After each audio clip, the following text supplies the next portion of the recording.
Really? There we go. Well, Hey everybody, I'm here. Ian's here. I'm here. We're ready for your questions and your presents.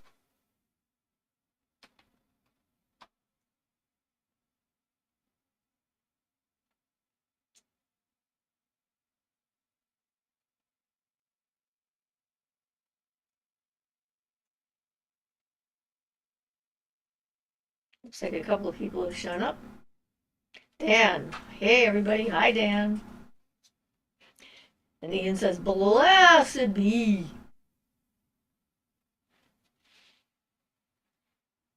Yeah, I'm sure a lot of you have heard that we went through a bit of a rough week.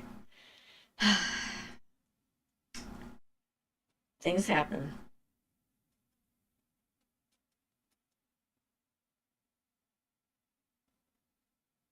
And we can talk about it or not. I'm trying to think of a word. It's gone out of my head. I'm sorry. Sundrop says, blessed be everyone. Hi Sundrop. Thank you for coming.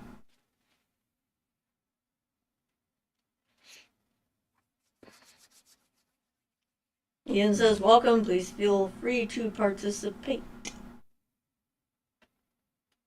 I always want to make sure newcomers know that they can chip in. Sheila says, hi, all glad to be here. What happened?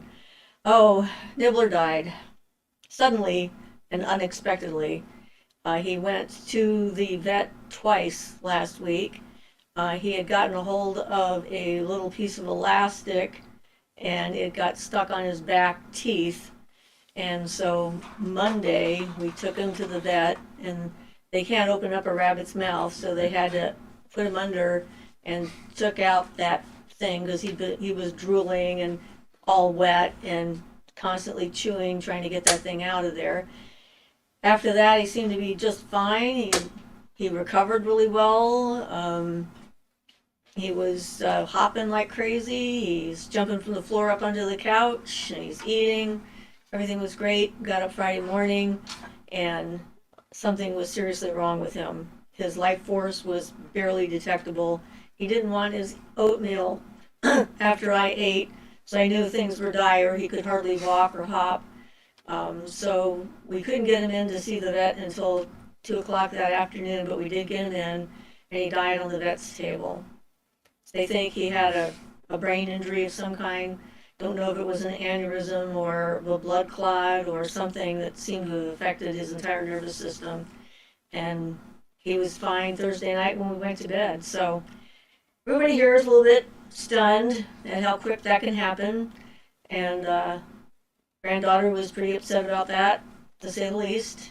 So there's a lot of crying happening. We're already talking about getting a new rabbit.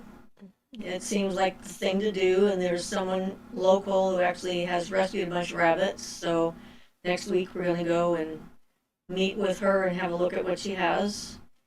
Granddaughter's already had a vision of her next rabbit, and Nibbler was black, and the next one apparently is going to be white because she's going to call it Snow. So I guess we'll see what happens. But Bugsy is beside himself trying to find the rabbit. He actually ran by me yesterday morning and had searched my room because he couldn't find the rabbit anywhere else. I guess he assumed the rabbit was hiding in there, and caterwauling all night long and scratching at my door, trying to find out what was going on. Last night it was a little bit better, but he's still kind of upset about the sudden change in the household. So, yeah, it's just one of those things that sometimes these things just happen. And even though Monday, the vet, when they saw him Monday, said he was in great health and seemed to be well cared for and everything else, it just happened. So, yeah, we buried him in the front yard underneath our our Japanese maple tree because that was one of his favorite spots when he was taken outside on his leash. He liked being under that tree. And so we put him there, and I put a large obsidian boulder that we have on top of him to make sure that the site wasn't disturbed. So we'll probably leave the stone on that until spring at least, and then maybe build a little something there to market. We'll see. But yeah, it's So I'm seeing a strange wavering in the background of the picture. oh yeah, I guess we looks won't. like it's moving. Yeah, I guess Like there's air. I guess we won't worry about it for right now, but I don't know what's causing that. So, and Mary says, hello, so sorry about Nibbler, that's so sad. Sheila says, very sorry, blessed be. Yes, it was definitely sad. I think I actually had a dream about him last night. But yeah, so we're in our temple at the moment. Since we haven't started deconstructing the ceiling or anything, we decided we would come back out here while we're waiting. The roof is finished. That was completely done, and it came underneath the original bid. So the grant is going to cover everything. It'll cover the roof and it'll cover the tree removal, which is kind of nice. So we won't owe any money. So that's good. Z-Sun says, hi all. Hi, Z-Sun. Audrey says, yay, I'm on time. How is everybody? I hope everybody is being gentle with themselves and taking care of themselves. We're trying, definitely. And it's a new moon today, so it's sort of interesting that this is the beginning of a new lunar cycle. And yeah, with all the changes. Beth says, blessed be everyone. So glad to be here. Welcome, Beth. So, what does all of you want to talk about now that we've updated everybody? Or mostly everybody. Life is sort of what happens. Yep.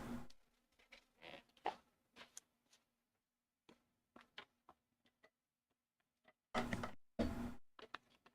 you looking to see if there's something not connected right?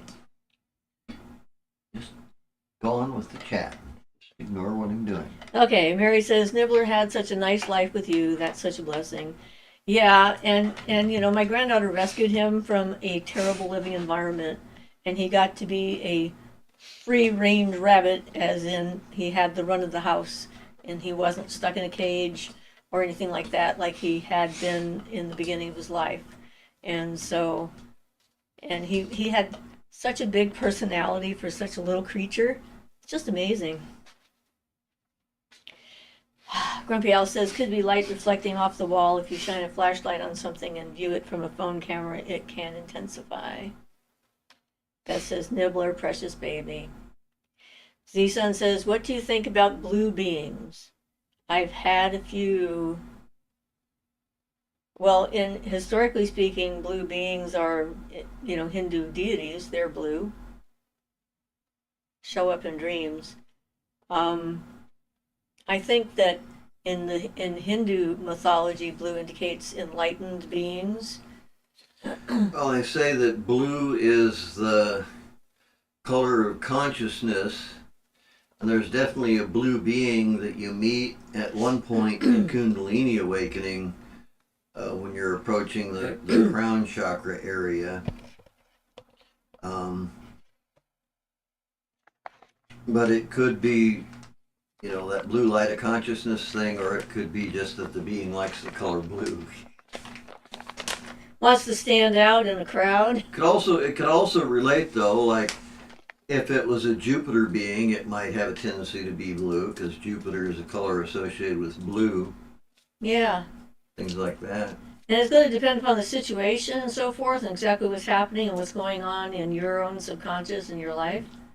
It certainly would make them stand out, obviously, because you've noticed them. Julia says, I try with words to express my sorrow for Nibbler's passing, but I know it's not enough, nor would it ever be for one of my own. Hugs of gentle comfort and appreciation. Thank you. Z-Sun says, dimensional, it seems like otherworldly, or outerworldly. Keely says, hello, glad to be here. What do you think about psychedelics use in shamanism? Do you think they can teach something to those who use them? I think that depends on the individual and their body chemistry. And if you're going to use it like shamanistically, generally those are done with a guide who's already gone through it, and they lead you into the pathway that they want you to follow, so it's not just recreational use of a psychedelic. Right. In fact, I think that's a bad idea. I think that's one of the best ways to get in trouble with psychedelics as a recreational use.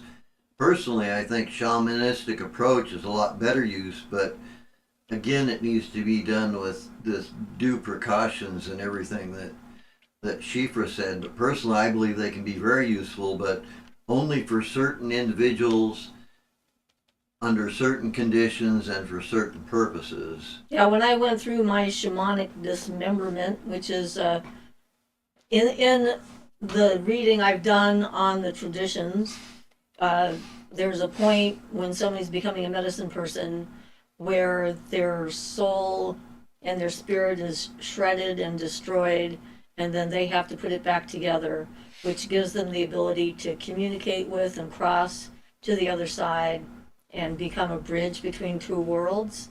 And that happened to me when I did that acid trip. I did a whole video on what that was like, and it wasn't in the least bit pleasant. And I could have ended up institutionalized because of what happened to me. So I didn't have a guide, not a physical one anyway. I did have a spirit guide who helped me through it somewhat, but it still took a long time to sort of reassemble my psyche. Z-Sun says, thanks for the input about the blue beings. Big Echo says, how can you practice to see spirits? You open yourself up to the possibility and start working with your brain to tell it not to stop you from seeing things that you in the past have decided was invalid input. It's sort of a retraining process to be open to the possibility. Practice scrying because that can help. Mirror gazing or crystal ball gazing or water gazing, that kind of thing. Learn how to soften and unfocus your eyes. Be receptive and open and try not to expect a specific form to appear. Mary says, rabbits do have such big personalities. Where did you say you were going to look to adopt your next one? Poor Bugsy, too. That's so sweet. They love each other. Well, there's a woman not far from where we lived who contacted us and says that she has a fair number of rabbits and she's willing to let us come and interact with them. They have a lion's head rabbit, which is a small breed. We're not set up for a large breed. So we'll see what happens. Lion's mane, you said. Lion's mane, not lion's head, yeah. Sorry. Well, that would be a frightening creature. A lion's mane or a lion's head? Imagine put a lion's head on Nibbler and then Oh my, yeah. with his aggressiveness. Well, they are a fluffy rabbit, so. He's cute though. And he is very cute. Beth says, if you get to a certain level, you don't need any psychedelics. Your mind will take you there. It takes practice, though. Yes. Well, that's absolutely true, too.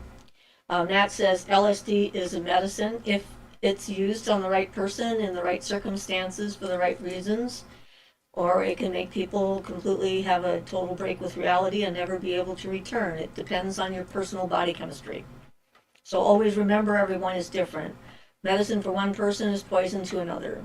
So we would never give a blanket recommendation that people use any form of psychedelics because some people are highly allergic to mushrooms or marijuana or have a really seriously bad reaction to LSD. It doesn't mean there's something wrong with them. It's just the specific body chemistry that they're born with. And you got to watch out for all these people that are getting addicted to dihydrogen monoxide too. Been Yes. a lot of them lately. Dihydrogen monoxide is a terrible problem. Yep. Sundrop says, you have flashbacks from the acid? I don't think so. I mean, I see things, so who knows for sure. But it's not the same feeling that I had when I went through it. So I don't know exactly how to answer that.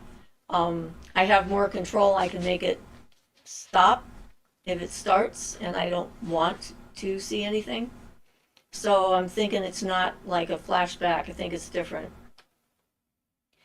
Beth says, some of us that are born with natural abilities cannot go on trips. We can go on a trip on our own, but if you give us something to enhance it, we could lose our minds. Yeah, exactly what I'm saying. And I never should have done drugs. I was too far over on the other side to start with, and this just sort of kicked me completely over. I experienced all of the deaths that I had since I started, so that was a lot to try and process. Julia says, Ian, I think that is very true about recreational use, but not just of the psychedelics sort, but things like tobacco and marijuana too. Most of the time, these things have a sacred or spiritual use. I agree completely. You know, the Native Americans never had any problem with tobacco until they started treating it the way we do as Americans and just using it and becoming addicted to it instead of only using it for sacred purposes. You know, so I agree completely. It's using those things for recreational purposes is a whole nother can of worms. Yeah. And the way they're using the mushrooms now is, in our state, for example, is under the care of a person who is going to be taking care of, all of the, right? For the legal trials, but I haven't heard that any of those have actually started yet. Have you? They have. Yeah. Yeah, they've opened a couple of places. Not here. This county voted to have a moratorium for 2 years. Just, apparently they don't like it. Well, yeah. This county. So Matt says, love. Gaga Gecko says, do you know how to bring back the dead? I know how to talk to the dead, but you can't bring the dead back to life. You can commune with them and so forth. Yeah, there have been some aspects of sometimes a couple of Indian gurus, in particular, have seemed to have brought somebody back to life, but like only after they've only been dead like 6 hours or 8 hours or something like that. I mean, without time for the body to deteriorate, and who knows, really, there are some documented cases, but not recently documented, and who knows, if the person was just could have had diminished life to the point where they appeared dead, to a science that was not very advanced also. But there have been some things that seem real, and Barden seems to imply that it's possible under just the right conditions that somebody using his techniques could do it, but like I say, under very limited and specific conditions with no physical damage and things like that. There's some people that appear dead. There was one woman who kept waking up in the morgue. Yes, more than once. Yeah, and that's now. That was a current one, so you never know. We know they can do that with the tetrodotoxin. Well, right. She just had it happen to her naturally, so it was like, yeah, the last time it happened to her, she was pretty upset because her son kept trying to tell the doctors not to take her down there. But she had a history. Just as a thing, Barden mentions that if you use the aspect of rhythm, like some of his Kabbalistic letters and things, you use the aspect of rhythm combined with the ability, and that would imply that the person doing it has to have the ability to reconnect the astral matrix to the physical body and reconnect the astral body, and then to physically heal the body enough to bring it back alive. And that's presupposing it doesn't have anything like if the person died of cancer or if the person died of, some type of physical damage that killed them. So he's talking about somebody who might have had something happen and they just need their heart restarted kind of thing. They're dead, but, tie them back. So I think it's slightly potentially possible, but I'd probably consider 9 out of 10 cases the person might say is being fictional or not. Maybe 99 out of 100. Yeah. I think there's some possibility there in some cases, but not as a general thing. But the answer is no. We don't know how to do that. No, it pretty much describes how to do that, but we don't know how to do that. I couldn't do that because I'm not at that level. So I don't know how to do that. So anyway, what that's worth, So Weird Carrot Kid says, hello, hi. Sundrop says, but could psychedelics open the third eye? Yeah, that's what they do. That's what hallucinations are. And the thing is that if you're not emotionally and psychologically and spiritually prepared for seeing stuff that is already there, but you don't know it. And suddenly knowing everything that's there, not having the skill set to put it into context, it's overwhelming and it's not fun. It is a bad idea. You don't want to blast open your third eye and then be seeing everybody's thoughts and all the spirit beings and so forth. Do you have any idea how crowded it is out here? It's like, that's the thing, those kind of things sound like viable options, but with the people who experience those type of things actually happening in an unexpected fashion through an accident or something like that, where it happens all of a sudden, they're usually always pretty negative experiences for a long time till the person gets control back over things. Well, and in my case, it actually slowed down my progression because I had to go backwards and sort of start from scratch before I could get back to the point where I could see things again. And it more damaged my third eye than opened it, really. But anyway, Julia says, at Beth, I never want that to happen to you. That would be losing our minds. And Mary says, most shelters have rabbits that need homes too. Yes, and this woman, though, she is rescuing rabbits, and she's taking care of them on her own. And so it's sort of like a shelter. I mean, she's an individual, and she's got a lot of them. And she contacted us, so we're going to talk to her first. Beth says, Julia, you're such a beautiful soul. Magnolia says, do you do hypnosis? Yes, I do self-hypnosis. I've done hypnosis on other people from time to time. I don't know what else to say. Magnolia says, how do you know if a deity is attached to a person? Well, I guess that depends, because deities are, they can work with a person and then leave them. I'm not sure it's a serious attachment, because free will is a huge part of that relationship. And usually a person would have been working with that deity first anyway, on purpose and consciously to... Right. Yeah. Or you could see them in a vision and see the deity that's there waiting.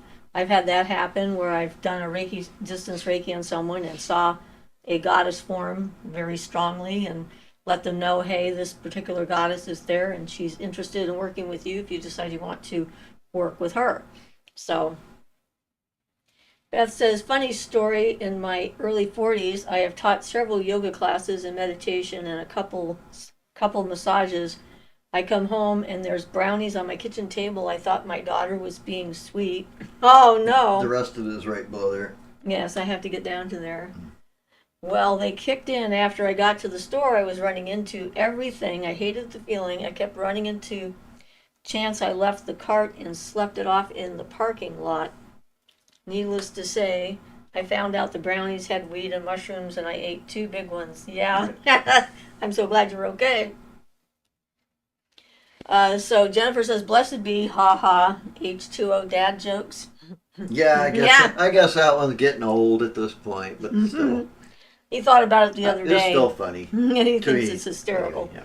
And, it was pretty funny, especially when they got an entire campus involved in trying to start a petition to stop it because of the addictive qualities of water. Beth says, well, they kicked in. Oh, I did that one. So Z Zun says, oopsie, at Beth. Kaylee says, is it normal when listening to shaman drumming to have, automatic body movements? Last time my body was doing weird things, like it was possessed by something. Well, that sounds like Kriyas. That's kind of a complicated question. Well, it could be Kriyas, or it could be like the Santeria type of thing. I don't think that would generally start with just listening to drumming, though. Isn't that what started yours? I was in a whole ritual. That's true, but yes, everybody was there focusing on bringing in the deity. But yes, there's different ways that can happen. It's for sure, and not be crazy, and it could very well be Kundalini, because that could be started by drumming also. Well, being in a meditative state, you can have Kundalini, the Kundalini. Yeah. When it starts to rise, it moves through the body. That's a whole thing, it moves the body, and it feels like it's coming from the outside, but it isn't. And that would be what my first thought would be. That's what it sounds like to me. So yeah, it's entirely possible, and it's not a bad thing by any means if it is Kundalini. It's just go with the flow. It'll work better. And Mary says, don't you think people would rather stay on the other side once they're there? Why would you want to bring them back? Well, I agree. In fact, I've known a few people who have been brought back medically and were very annoyed because they were quite happy and out of pain and then had to come back to all sorts of medical procedures and were not happy campers. So, yeah. So Beth says, Egg-Sun Dragon, I got sick and the last class of the day was a meditation class. I talked. I did not need a third opened at all. It was already open, your third eye. Yeah. Sundrop says, how about drinking third eye tea? Can that help? Well, you can do exercises and things like that to encourage the third eye from opening. The main reason why your third eye will open is that you have internally balanced yourself. And then when you are ready to deal with the consequences of what can happen, when you can see things and know things that other people don't, it can open naturally and you're much more likely to be able to accept the information and be able to process it. This is not a path to try and like force yourself to become a psychic power machine. Well, in general, it just won't work anyway. The harder you try and force something, the less effective it will be in general. Paula Sophia says, my first live. Hard to catch them down here in Australia because of the time difference. Hello, Siofra, Ian, and everyone. Hi, Paula. So glad you could join us. Julia says, oh my, Beth. I can just see myself doing that. I am such a sucker for brownies. And I have to use one of those electric carts in large stores. Good thing those things go really slow. No brakes. Oh, yes, that could be bad. Mary says, oh, that's so nice to help that lady's rescue rabbits. Well, thank you. I mean, you know, she's putting herself out there and trying to help. So I guess some people left a bunch of, you know, people get rabbits for Easter and then their kids get tired of them and they don't know anything about raising rabbits or taking care of rabbits and then they just take them to a park and let them go. She has some of those as well. She's got some big rabbits, the Flemish rabbits, which are like the size of a cat, but then she has a couple of smaller rabbits, which is definitely more our speed. So we're talking about it. Magnolia says, so is an addiction a form of a deity being attached to the person? Well, not a deity, because by definition, a deity is well, a deity. It could be a being attached to a person, which could be an elemental or a thought form Or a larva. or a larva. That you make And yourself. I'll let Siofra explain that more. But a deity is a thing you worship in a positive manner because you're trying to, if you're working with them, you're trying to, it would be more like a holy being of some sort, a being that's worshipped, you know, not something that would get attached to you normally. Yeah. In that sense.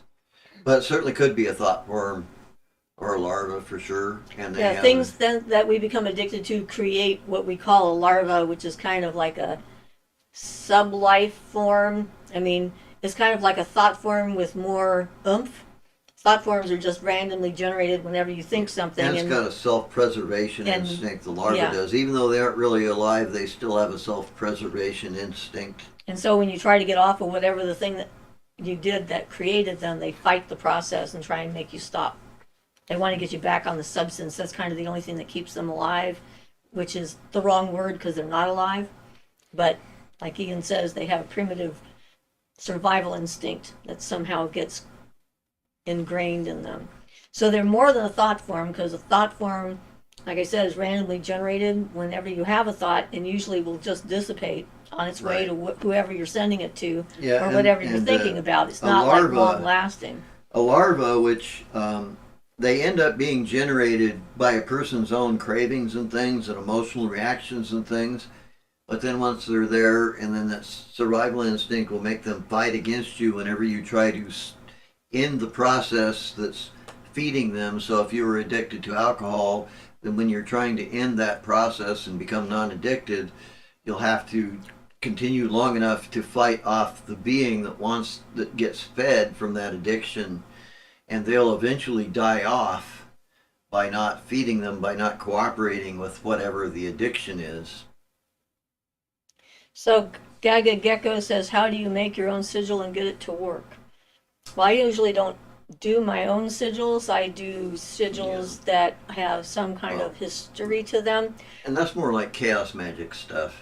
But basically, the idea of making your own sigil, you know, it's going to be run by your own intentions and your own energy and your charging up of the phrase that you use to make the sigil out of, and looking at it every day and or every so often or repetition. Yeah. Repetition to get it working. The methods for creating one are various, and you'll find some in the chaos magic stuff, or the old stuff like the sigil, the cameos of the planets and the sigils of the planets and the intelligences of the planets and things like that. But if you're making your own, the most important part to me would be charging it repetitively over and over again until it gets powerful enough to get the effect you want. And Barden says even with full focus and full concentration and the abilities of a full magician, it'll take you at least 465 repetitions to get an effective result down to the physical plane on such a thing. And the new version of how to make a sigil, basically, you just write out a phrase you like, take out all the vowels, look at the letters, put them together in a configuration that you think looks cool, and that's what you do. I've never really been drawn to doing that myself. So all I know is what I've looked at and read. Yeah, and Austin Spare stuff is similar, and you can take like the letters of a word and you combine them all together into one to make one symbol out of that. There's various different methods to putting one together.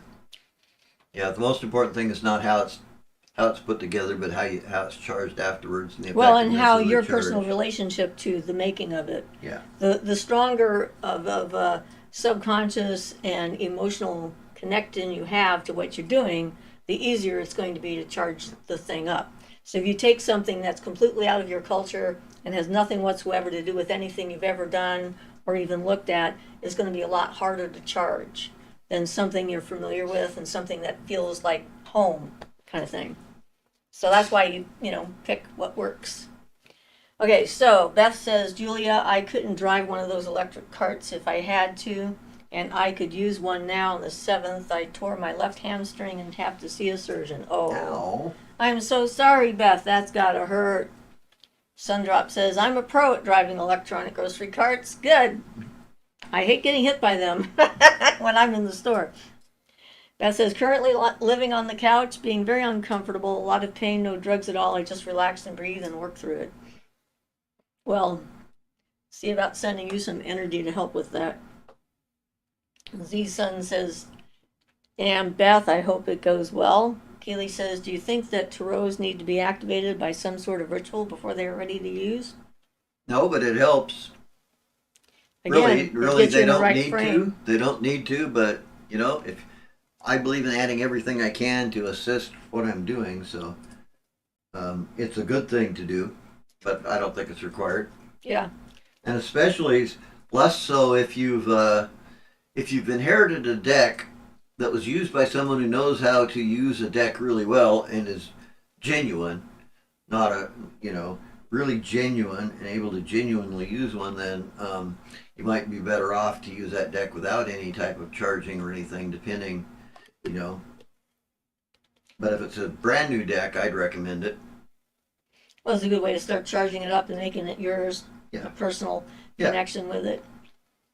Beth says, Siofra and I were both born with natural abilities, all of the clairs, and I can tell you it's no fun when you're a child after natal. You can handle it. Not sure what that was supposed to be. You're an adult. Okay. I see. That's that stupid, yeah. These things that make us do.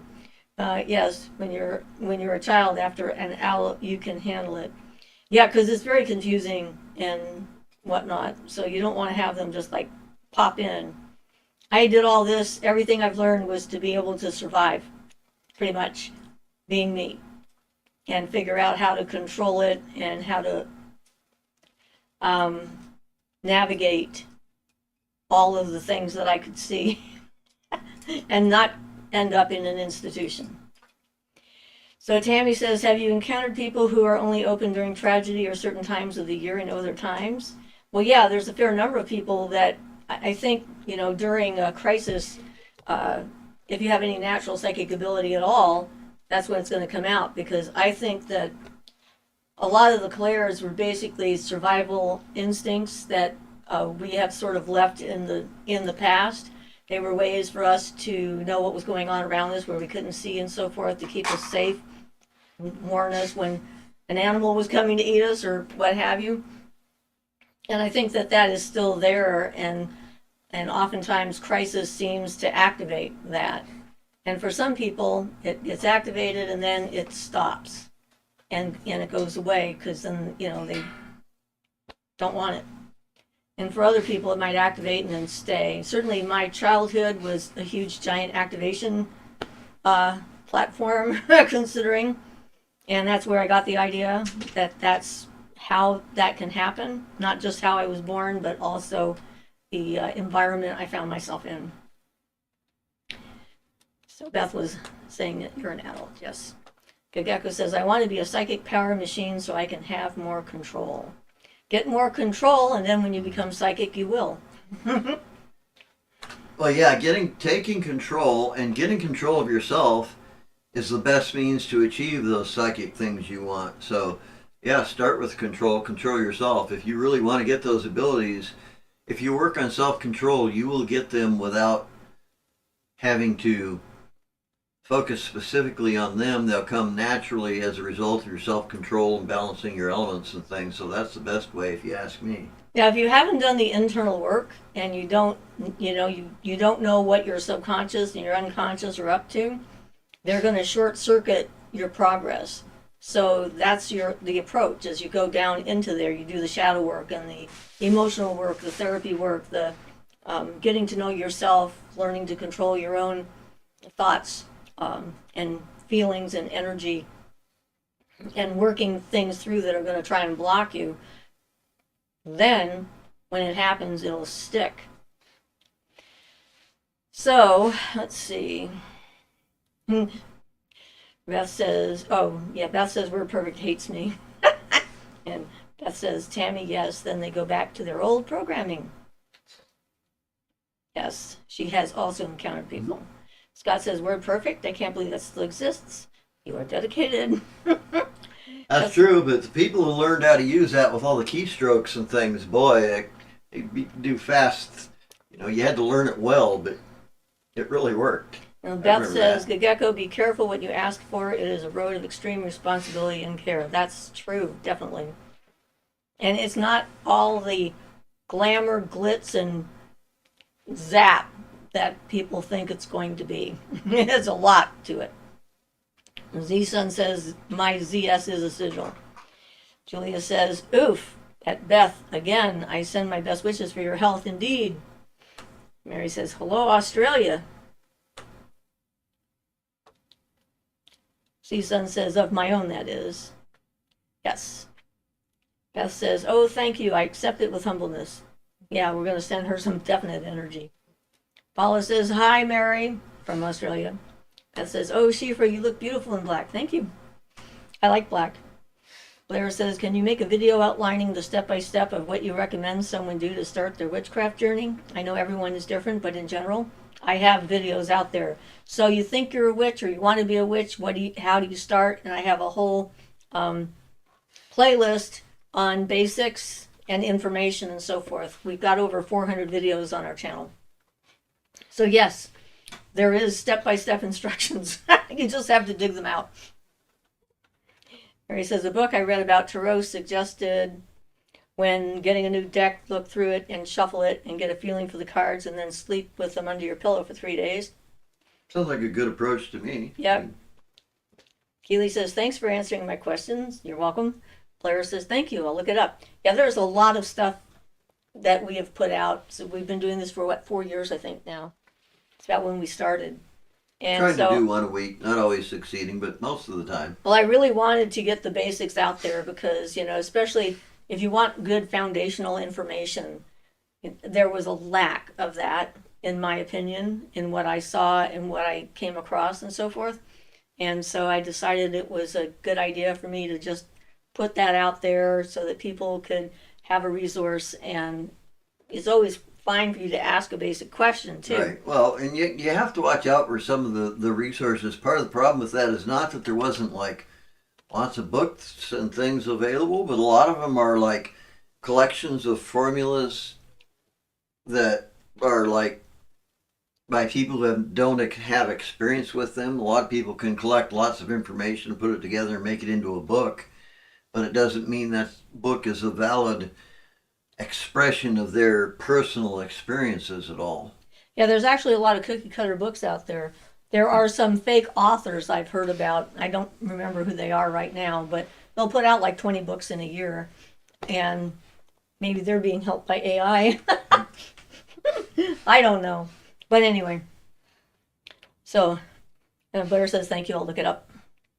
Sapphire says, hi, Siofra, I'm awful sorry about your bunny. I hope he's hanging out with my cats in the afterlife. Well, he has 2 cats in my yard that he can hang out with. We have one right here outside the temple and the other one behind the house.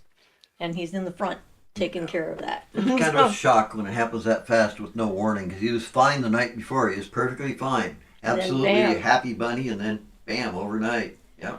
Well, feeling his life force and knowing how vital he was, and just like it was not there. It was just so obvious. And I tried to prepare my granddaughter for the inevitable because it seemed pretty inevitable to me. She kept trying to stay positive, which I totally understand. We drove her there because I knew it was going to be an incredibly emotional and intense experience for her because she's the one who rescued him and she's, been with him ever since. So, yeah, it's they actually called me into the vet's office when it was happening so she would have me there. It was very emotional. I'm like an emotional person. We're all very emotional when things like that happen. At least we are. But if letting it out helps, so yeah. Julia says, yes, Mary, I was just about suggesting that. Imagine that a tarot deck is a new friend that you found appealing. What do? You spend time with them, learning them, and they learn you. I had a deck once that came to me every night with a different card and showed that card to me and then explained to me what it meant. It was the only time that has happened, and that was so interesting. It was like you go to bed and all of a sudden, here comes the card. It says, hi, I am a such and such, and here, this is what I mean. And yeah, I did good with that deck. Freaked some people out. I got some such specific information from that deck sometimes. And then people were like, oh, how did you know that? I'm like, it's just right there. I can see it. It's like this, and this together say that. I'm sorry. But you couldn't have known that. I'm like, no, but I could, because see, there it is. They're like, run away, run away. Like, yep. Beth says a good foundation is everything, and Siofra and Ian are a wealth of authentic information. Thank you. Thank you. Sundrop says, my dad is hearing this broadcast. I told him I'm a witch. He said, huh? Don't think he believes me. Well, being a witch is a choice. People can just decide that they want to follow the path. Z-Sun says, I missed that about the bunny. Peace be for all affected. So sorry. Yeah, it was sort of an unexpected thing that happened this week. Sheila says, that's a scary thought, an AI witch. Yeah, somebody contacted me and wanted me to monetize my questions using an AI. And I says, no. No, absolutely not. There's no way an AI is going to have my level of experience, my comprehension of the nuances and so forth that are involved, my empathic ability to try and get to and understand the nature of the question and answer it in the best way possible. It's a hard no. There's some things that might be okay with, but that's definitely not one of them. Gilly says, have you ever thought about seeing the end of humanity with crystal ball or sort? I think we're not so away from it. No, Yeah, it's like, what's the point? I Yeah, mean, I don't see it the could be, point. but I mean, I don't see any advantage to learning if the world is going to end tomorrow. It's like, might as well enjoy it today. And the thing is, so many people are focusing on the end of everything. They're putting a huge amount of thought forms and energy and so forth into that as a result. And I'm certainly not going to add to it because there is a way out, there is a way through. And if we're all focused on there's no point, why bother, It'll then make it's it more. not, then it'll make it more likely to Yeah, happen. those things, a person's individual environment, what they think. I mean, it's not so powerful, but every thought you put out there goes out into the akasha, and it makes a little bit of impact on the universe. And the more thoughts you got thinking the same thing is making more and more of an impact, and it's creating a tendency to try to make that happen. So you have to watch out between being concerned about something happening and taking due caution and worrying about it to the point where you're actually increasing the chances of it happening. So, there are problems with mass thought forms, and that's what always worries me about some of these horror shows with like Jason and that in them, that they're putting out the potential to form a really nasty thought form that can come and really harm people on the other planes, even though it was only intended to be a fictional character. That's one of my own personal worries Yeah. myself. But And the thing is that everyone you encounter, every word you say, every interaction that you have, you can plant a seed of hope or despair. So do what you can to plant hope. If more of us, without being unrealistic, well, right. because reality is what it is. Yeah, exactly. I'm very pragmatic. Yes. I think they know that. Yeah. But in reality, it's like, there's so many. I actually did not know the world ended on September 22nd until I saw it come across my feed that someone marked themselves safe from the apocalypse. There's I recommend going to Wikipedia's page on apocalyptic predictions and see how they have increased over the years to the point where it's just ridiculous. So, if it is going to happen, it's going to happen. There's nothing I can personally do about stopping it right now, except maybe to help people become better people and do what I can. I used to think that if it happened, it'd be my fault. I hadn't done enough. And I realized all I am responsible for is my part. So my part is focused on being as good quality a human being as I can be and becoming a person that I can be proud of, helping the people that I care about that are close to me, and being authentic and sharing good information when I can. And then everyone else has to do their part. And of course, then if the world comes to an end, it's not my fault. It's someone else's. So anyway, Sundrop says, I'm sitting here enjoying my dinner. Baked swai fish, well seasoned with penne pasta. Yay! Beth says, AI is a trickster. Oh, please don't give it your light. Yeah. Yep. Mary says, I'm glad you have a good rabbit vet. Sometimes they are hard to find. In my area, rabbits are considered exotics, and the vets can be so expensive. They are expensive here, too. And there's one rabbit vet at one veterinarian here in town, but she doesn't work on Fridays. So then we had to take the rabbit to another town that had a vet, and the fee for seeing someone, for having the rabbit seen on the same day, was $150 at that vet, and a local vet, another vet here, so that they could take him in for $270, and that was just to have them walk through the door. So I was astonished at how much they charge to see an animal. It's quite bizarre. But yes, Grumpy Al says, seems everyone has a different end times prediction too, and some are steeped in religion and hatred. A lot of them are. But I've seen that also in the pagan community. Not much different. Beth says, Sundrop, yummy, I can see it now. Lewel says, hello, hi Lewel. Julia says, yeah, the AI issue has to be handled carefully. I can usually tell an AI book by the time I am a bit in. Too bad it's not always apparent in the ad, and if the ebook, then you can't even return it. Well, that's true, because you've already got it. Paula says, 9:45 a.m. on a hot, late spring day here in Oz. Well, I'm glad it's daytime, but I'm sorry that it's hot. Grumpy Owl says, as far as I know, AI is a reflection of us. It is learning from us. Oh, that's true too. Oh, we don't need to get into a discussion about whether AI is good or bad. I'm not an AI. That's all I can tell you for sure. I like bad AIs in science fiction movies anyway. They make good bad guys for shows. Sundrop says, yes, Beth, it's absolutely delicious. Nadia says, hey, Siofra, how do you know you have a soulmate connection with someone? Well, for one thing, the idea of a soulmate or a twin flame, I think, is a trope.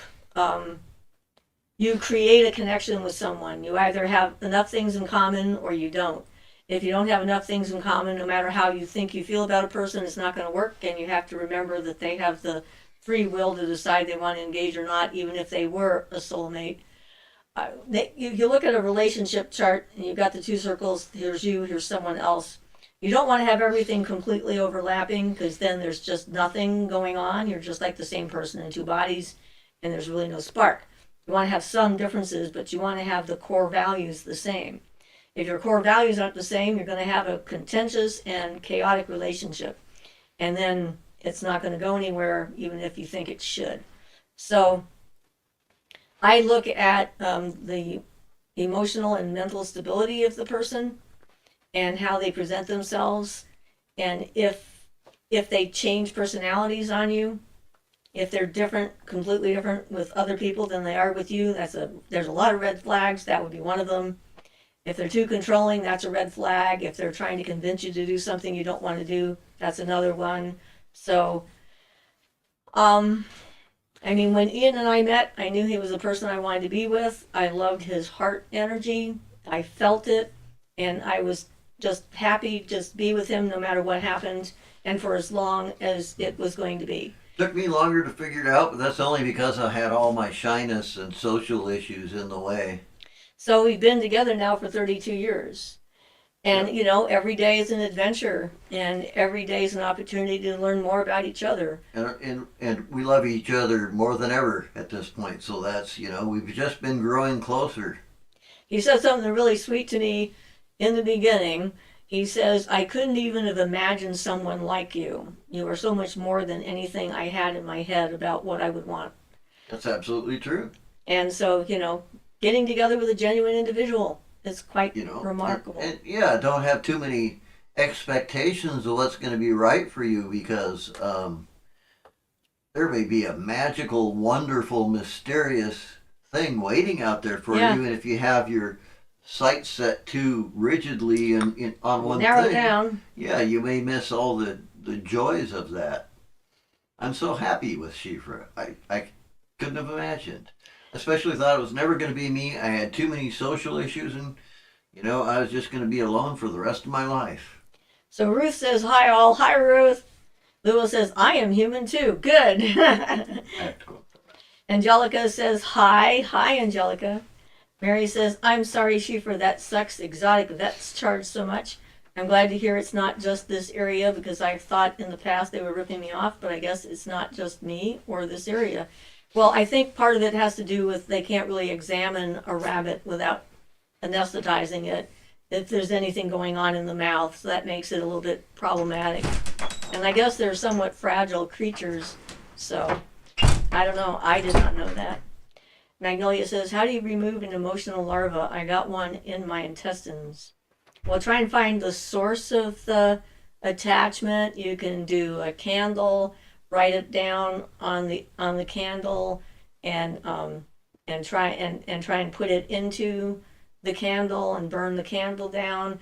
You can attach a cord around yourself and put it around an object, and then try and focus the energy of that attachment into the object and cut the cord between you and the object like a rock or something like that. And then take the rock far from your property and bury it somewhere or throw it in the ocean or a water source or something like that. And then be aware of the fact that it's there and work on the things that allow it to be there in the first place. Get rid of the subconscious things that whether it's a belief system that you have or an insecurity or something like that, then yeah. So those would be some of the things. There's also the cup transformation ritual. You can name it and see it as a black energy coming out of your heart and putting it into the cup until you can feel relief from it. And then you rename it to something that you want and take a single sip back to take power over it. You might have to do that more than once. It's not like a one-shot deal and that's it. It's a sort of repetitive thing because it might go away for a while and then slowly come back, and then you might have to do it again. But it's about taking charge of your own environment. So Violet Vaughn says, "Hi everyone." Hi Violet. Lou says, "I heard a voice inside me telling me that this was my husband the second I saw him. I didn't even know this man. Later I've realized I am calm and comfortable around him. I feel like I already knew." Well, that's a good sign. And hopefully he'll know it too. Maybe you just had a dream for the future and you knew. May not label it a soulmate, because that might put too much pressure on him. Gilly says, "Thanks for the answers. Have a good continuation. Bye." You're welcome. And bye. Beth says, "Ian and Siofra are totally beyond mates. They're family to each other. It's beautiful." Thank you. Z-Sun says, "I also do not identify as AI." I'm so happy. We don't need to have an AI person on here, or not a person, an AI. Lewis says, "Him and we are like two friends who were separated and now we are together. We married in 3 weeks and 18 years later still together, although had thrown a thing or two at us." Oh, life has thrown a thing or two at us. Well, that would be life itself, right? So congratulations. That would be how you knew. And him, the first date we had, I took him home and he just never left. So it can happen that fast. Not saying you have to wait. Lewis says he had the same feeling, known me for thousands of years. Awesome. Sin says, "Hope everyone is having a good day." Thank you, Sin. Z-Sun says, "Past lives maybe at Lewell." I think that could be a possibility. Carolee says, "I got to get out more. I'm still single." Well, this is your opportunity to have a relationship with yourself, so that if a relationship comes and you want one, you'll be ready. Beth says, "Magnolia, you can drink strong rosemary, sage, and ginger tea. It must be homegrown, and watch the purge happen. Love." That would be for the blockage in the intestines. Yeah, those three are pretty good: rosemary, sage, and ginger. Ginger helps the movement of the energy. Rosemary is a good anti-inflammatory, and yeah, sage is good for lots of other things as well. Ashley's out there crying. Oh, she's listening to the show and we got her crying talking about the rabbit. I'm sorry. Poor thing. Paula says, "Been with my partner now, husband, for 46 years since I was 17. Yay." Mary says, "I identify as human as well. Glad to connect to other humans. Cool that some of you are across the world." Violet says, "I have a question about seeing light formations. I saw one right in front of my face for about a minute before fading. I don't know who or what it was. Any information you might have on the topic?" Well, I see fairies a lot of times as light, but also other spirits, angels, are often in a light form. And it could just be that's how it's manifesting so that you can notice it. I don't know, just energy. If there's any other information that I can glean from just that. I wait and see if it happens again and then try to maintain a connection to it as long as possible to see if more information comes. When I was younger and I was hiking up a mountain in the Shenandoah, which of course are pretty short mountains, and looked out in the clear blue sky, I saw this sort of mandala energy moving thing that started from the outside and then worked its way into the center and was sort of pulsing like that, which was kind of cool and interesting. And that seemed to be a third eye generating kind of experience.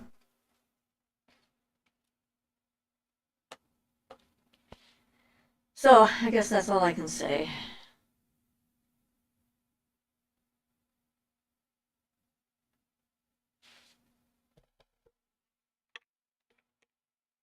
there's more humans than AIs.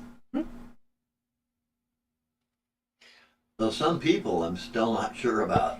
Yeah. Pilot says, that's awesome. Sounds surreal. Is there any advice to connect with them?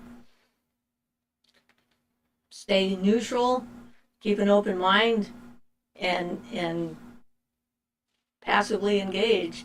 When I met the tree troll, it was a troll. Yeah. We didn't exchange words, but I certainly saw him quite clearly. And sometimes that's what it is. It's sort of like a, hey, can you see me? And they might have more later. Lulu says, I am way too emotional to be an AI. Yep, good. We have emotions. This is a good thing. I think emotions are important. Yeah, absolutely. Zoo says, do you have telepathy or any extra senses or abilities actively? Yes, I have them all. Not necessarily a happy place. Oh, you mean like all the clairs? Yes, I think that's what he means. There'd be lots of millions. I have a lot of extra senses and abilities. I have pretty much all the clairs, although the clairaudience doesn't happen very often. I do get that sometimes too. I've heard the sound of the spheres, the music of the spheres, a few times, which was pretty spectacular sounding.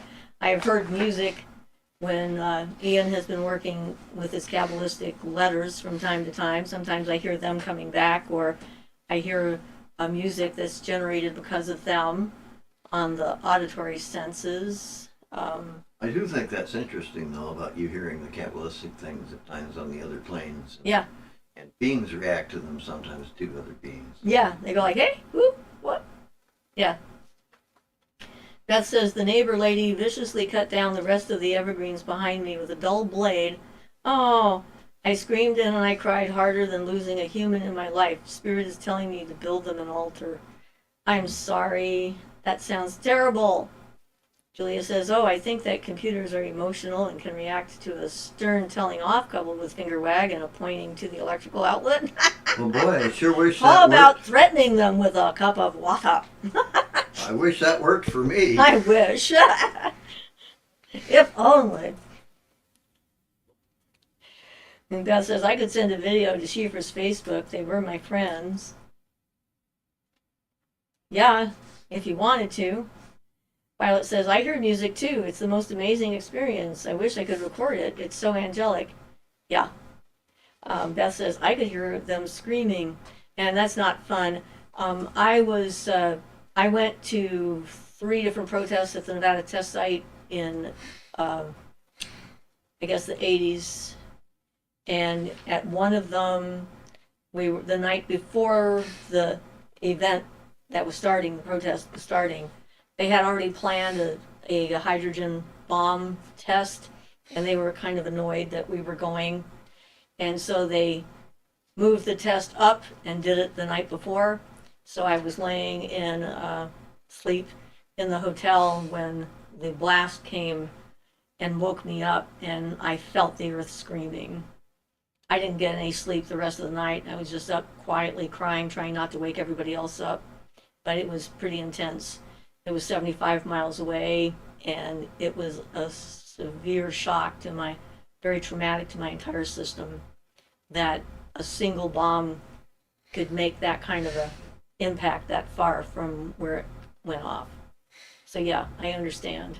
So I'm sorry.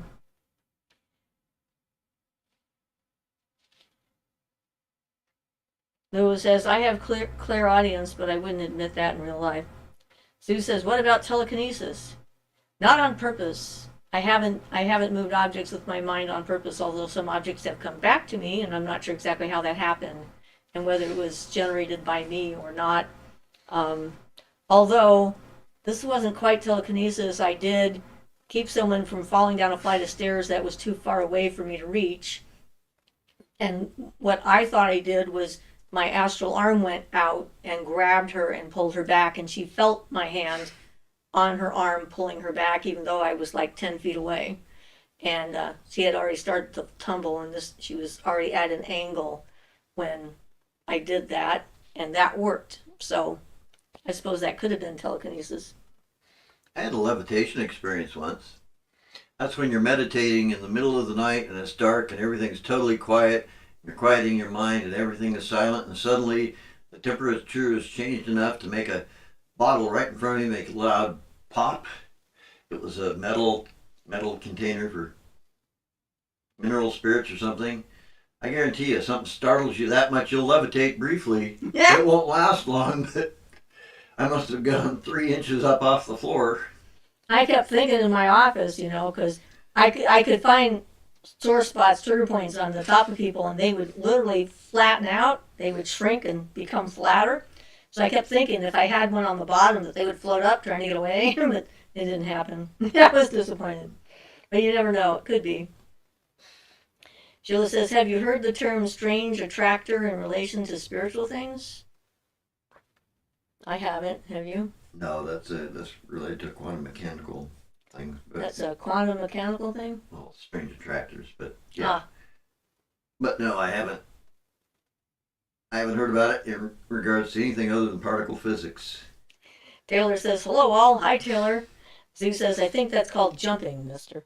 A startled response, yes. Well, it's a definitional kind of thing. Well, I mean, the guy who supposedly is levitating, is hopping. I can levitate for 0.001 seconds.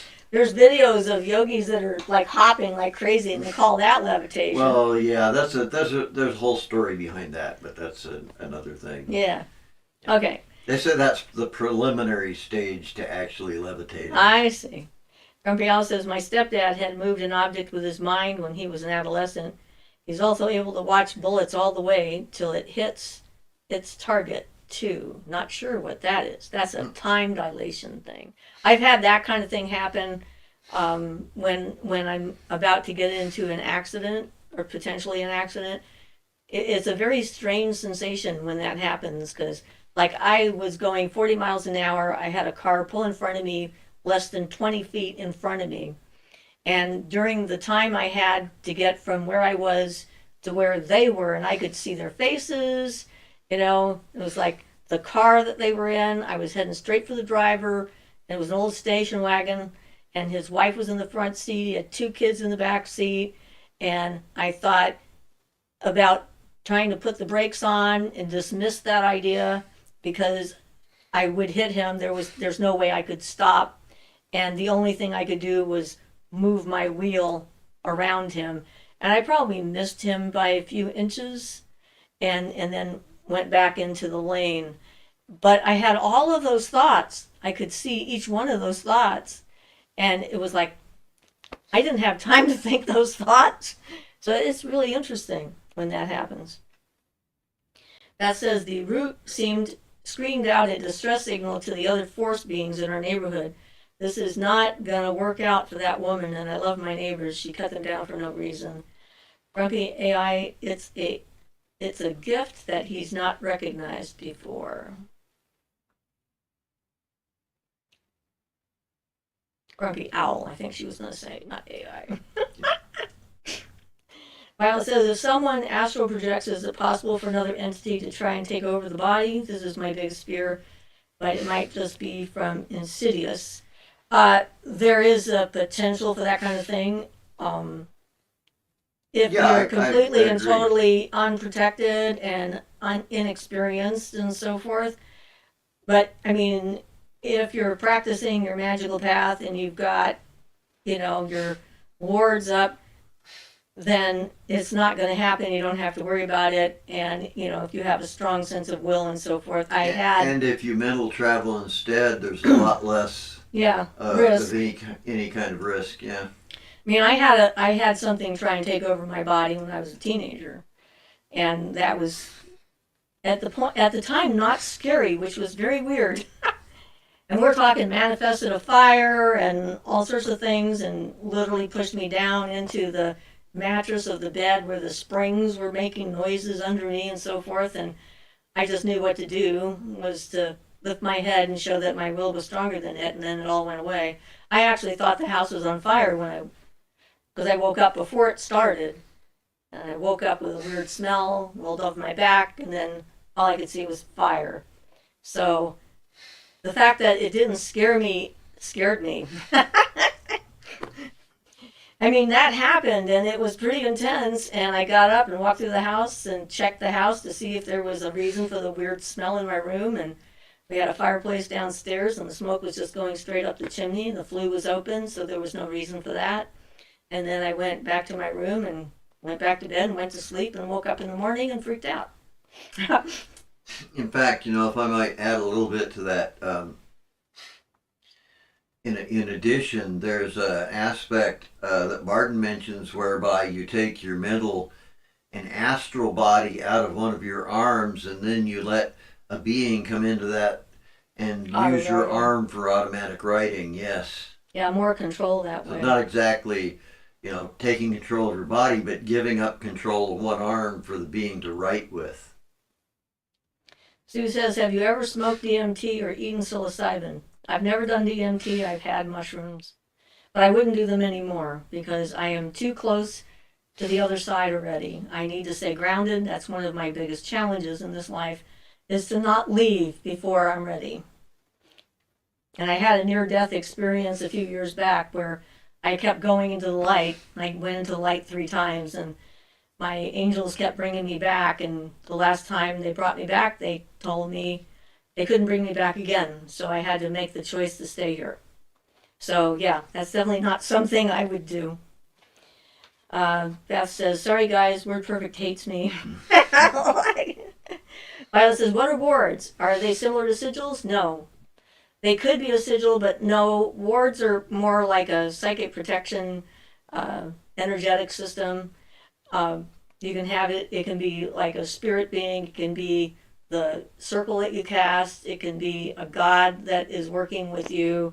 Yeah, wards are protective and sigils can be used for almost anything. Yeah, so you can use sigils as words, but Yes.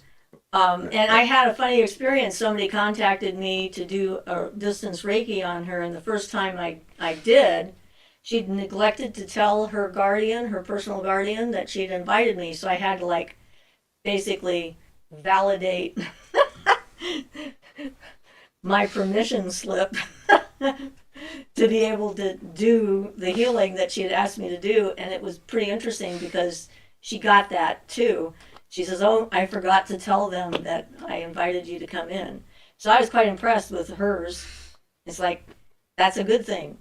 And then the next time they were forewarned, so I didn't have to go through that again. But the fact that I felt it and she knew about it seemed pretty validating. So they can be pretty powerful. And I have, I don't know, psychic alarms or whatever that are out there. So there's certain people that are allowed to come in and out, and that's fine, but there's certain people that are not. And when I've rescinded their permission, I get warnings.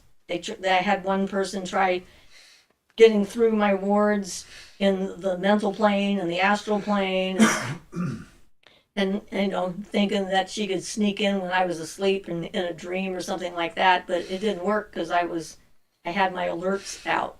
So it just lets you know that something's going on. I don't know how to explain exactly to do it. It's just like you're setting up. It's like a physical alarm system for your house or your windows, except it's in the psychic world. And it's like, okay, if this thing happens and this thing, if something tries to get through this, then it's going to let me know. It's going to give me a warning that something is trying. So, and they work. They're pretty interesting. Sue says that's called puberty, miss. I'm not sure what he is referring to. Magnolia says, for a beginner, I want to talk to my mom from the other side. What do you suggest to do that? Sit in a dim lit room in the evening at twilight, write her a letter, talk to her out loud, light a candle, talk to her out loud. You can read a letter and burn it, and they'll get it to the other side. That's one of the ways smoke works to carry messages to the other side. Steam works to carry messages to the other side. You just do it in your head and she'll hear you. Tammy says, thanks for sharing your knowledge. I'll have listened to the rest tomorrow. Blessed be all. Bye, Tammy. Karina says, my best friend passed away in a car crash at 16 and she likes to play jokes on me from time to time. She makes her presence known and I welcome it. Well, good. As long as it's welcome, you're fine. Aquarian says, hello, happy Monday. Well, hello, you must be on a different part of the planet. Because here it's Sunday. Are you also in Australia? Aquarian says, oh my, Sunday. Oh, okay. Because we have someone from Australia where it is Monday morning right now. So, yeah. Just thought I'd check. We get people from all over the planet, and it's not the same day everywhere. Funny how that works. Oh, at least they could stop changing it with daylight savings time. Okay, Elle says, hi there, hope all is well. Hi, Elle. Paula says, Monday here. Yep, that's the person I was talking about. You are the one. Where it's Monday morning. It's like, yay. So, yeah. It's like we got about 15 minutes left, so. Enjoyed all the different questions today. Oh, yeah, it's always fun to get questions about all kinds of things. Makes us think on our feet, too. It's actually a sign that we know what we're talking about. And if we don't know something, we'll just tell you we don't know it. So that's another good sign. Means we're not pretending to be all-knowing of all things. Raphael says the future is here. So what is a talisman you can make for that? It's supposed to let you know all things? To all things, yes. You find out all things with that talisman. Okay. Well, I'll get you. You can work on that. It's in the Solomon stuff. Ah, all right. Raphael says the future is here. Mercury talisman, of course. Sheila says there's a little bit of an echo to your voices. That might be the fact that there's not much in the room. Yeah, that's probably it. Probably our room is echoing because right now we just got bare walls and a bare ceiling and stuff. Just in case I was doing something. Elle says, what advice can you give to someone who is always in a spiritual crisis? Oh, well, if they're always in a spiritual crisis, maybe therapy. Need to get a handle on it, on their life. Hopefully it's not because they're looking for attention. But I think therapy is a good start, going in for counseling, finding out what the causes of being in crisis mode all the time, and try and, figure out what that might be. Desi says, just back from Buddhist temple. Hope you're all doing okay. So sorry about the nibbler. Thank you, Desi, or Dizzy. Siggy Stardust says, do you have a favorite form of scrying? I've always had better luck with candle flames than with crystal balls. I have a crystal ball that seems to be calling out to me lately. It just really depends upon the mood I'm in, and I don't do that much scrying. I mean, I guess seeing spirits is sort of like a type of scrying in that the same kind of openness and so forth is required, but mostly I'm not looking to see what's going on somewhere I'm not, or when I'm not. Yeah, personally, I think crystal balls have a little bit of an advantage for a beginner in the fact that they're naturally associated with the magnetic fluid and the lunar aspect and moon, and so can help clairvoyance in that fashion. But it's really the particular abilities of an individual. If Barden mentions a couple of things for scrying, like you can do that, apply it something you want to scry about to your forehead for visual images, or to your solar plexus area for feelings and emotions and that kind of thing. So depending on, Yeah. Elle says, I always seem to struggle with how I was raised and what I personally believe. So shadow work and therapy would be a good thing. Because, that sense of not being accepted for who you are, not belonging anywhere, that's something you can work with. And getting in touch with the planet, the earth, other life forms, other forms of consciousness and stuff like that can help. That certainly helped me a lot. Karina says she's quite the character. The first encounter I had with her was when I was still grieving her death. I was crying in my bedroom and I felt a hand on my shoulder. Mind you, I was completely alone. Yeah. That is always pretty cool. Aquarian says, do you know any good resources for studying omens? The internet is great and all, but a good book is unmatched. Omens are very specific to cultural um, mythologies and to personal mythologies. So I don't know that there really is a good book on omens, because like what's an omen to me may not be an omen to anyone else. Yeah, they can be so individual. You kind of gotta figure them out on your own. It's my opinion, really. Otherwise, you can take, you know, a book or something can give you some generalized guesses, but you have to consider that they're going to be generalized and may not relate to you specifically. Yeah. Dizzy says, wanted to ask a good spell for encouraging someone to keep their promise, like a landlord. Well, if you're dealing with someone who isn't not a good person, I'm not sure what you can do.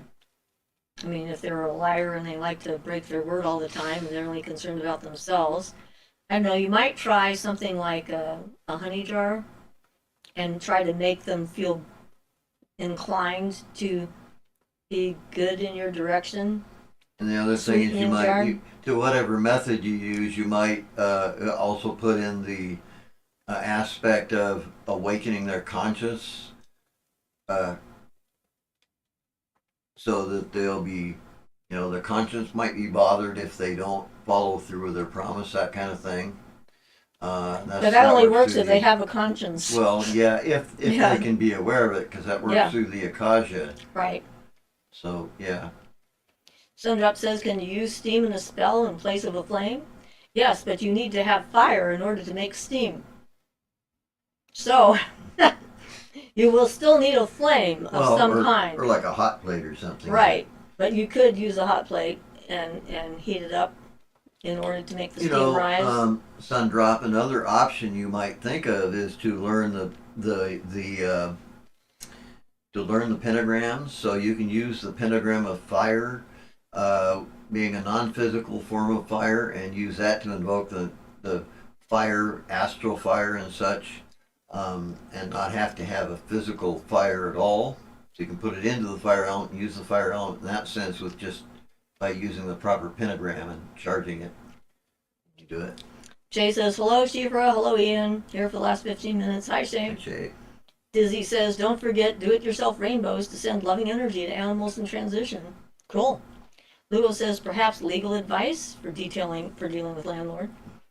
Siggy Stardust says, how binding are spirit pacts? If someone strays from their relationship with a deity they've made certain vows to after years of unrelated trauma, are they energetically cut off?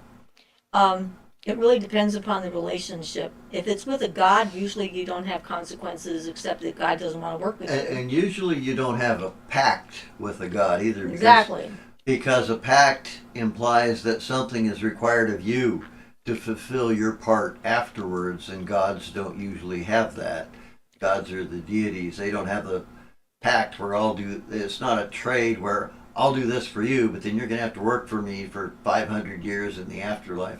Yeah, that happens with lower spirit beings. It can happen with some elementals. If you spend too much time in a specific planetary sphere. Yeah, you can have an accidental pact. Yeah, you can sort of lose your connection with the human evolutionary stream and end up after death staying for a period of time in their sphere, acting as I would say if you purposely make a spirit pact with a being, then because you made it using your own will, it's going to be 100% binding, and some part of you won't let you be released from that. You'll have to go through with it if you do one on purpose and it actually takes.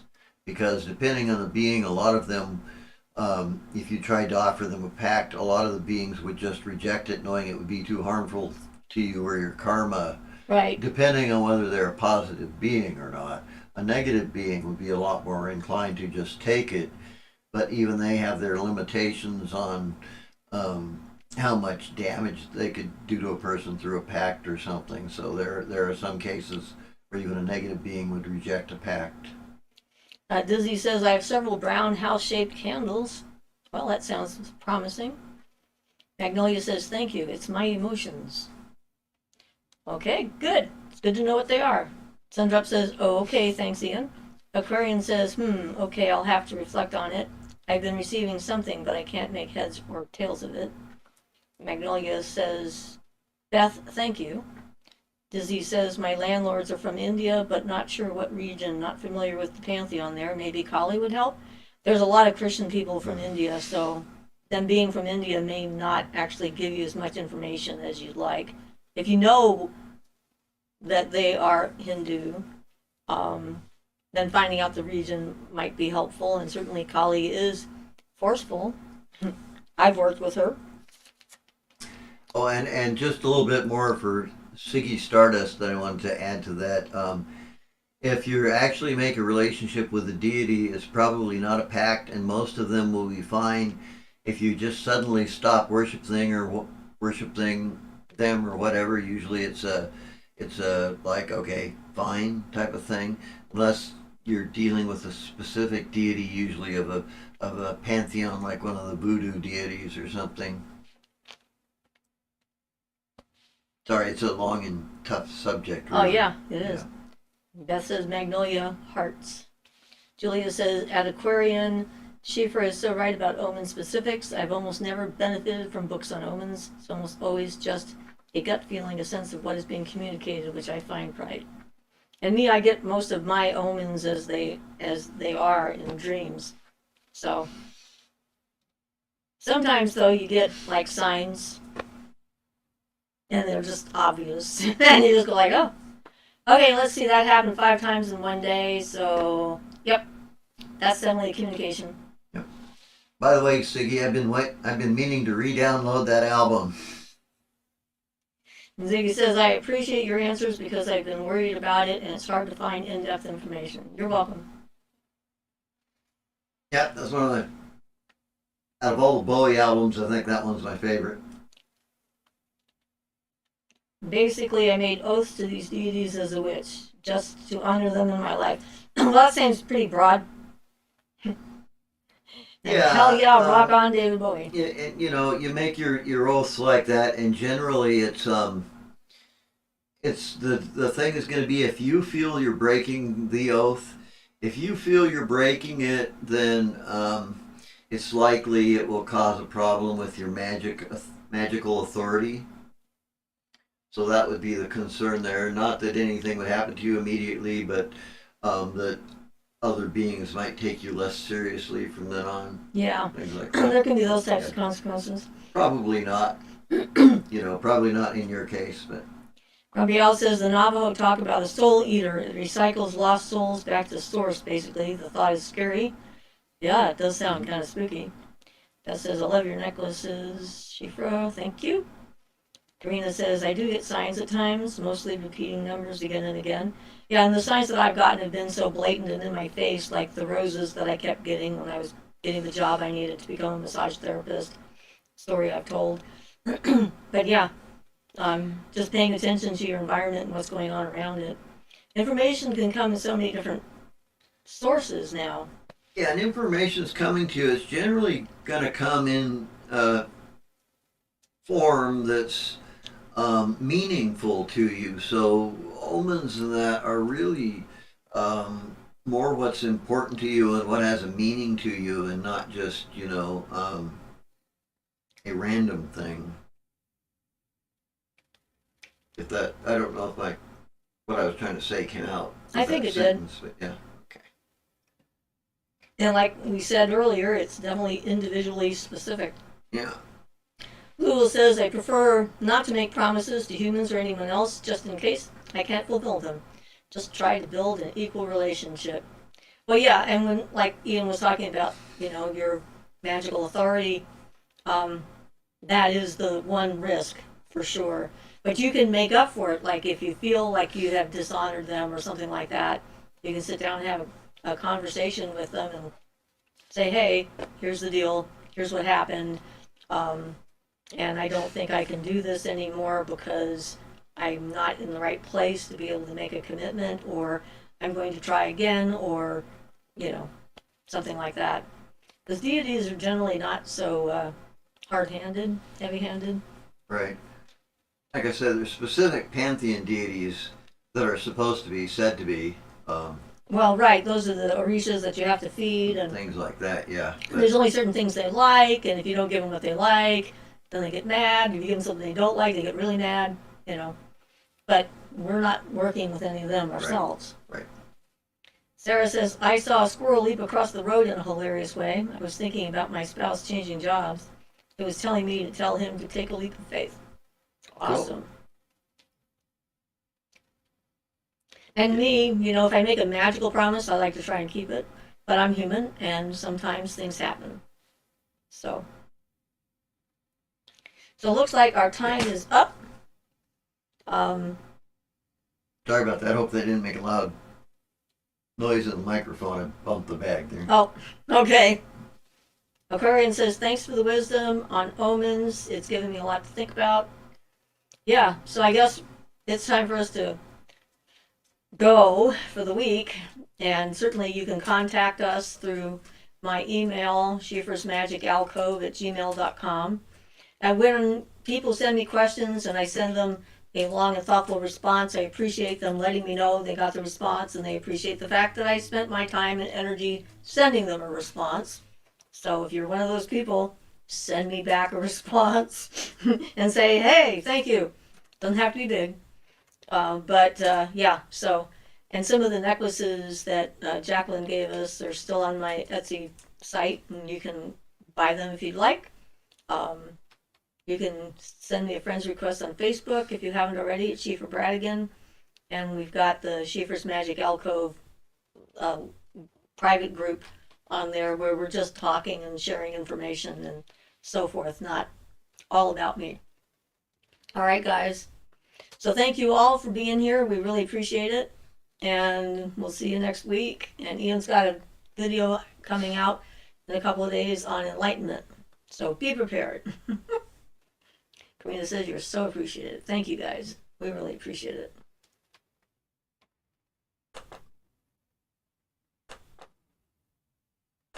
Somebody sent us a bunch of hearts.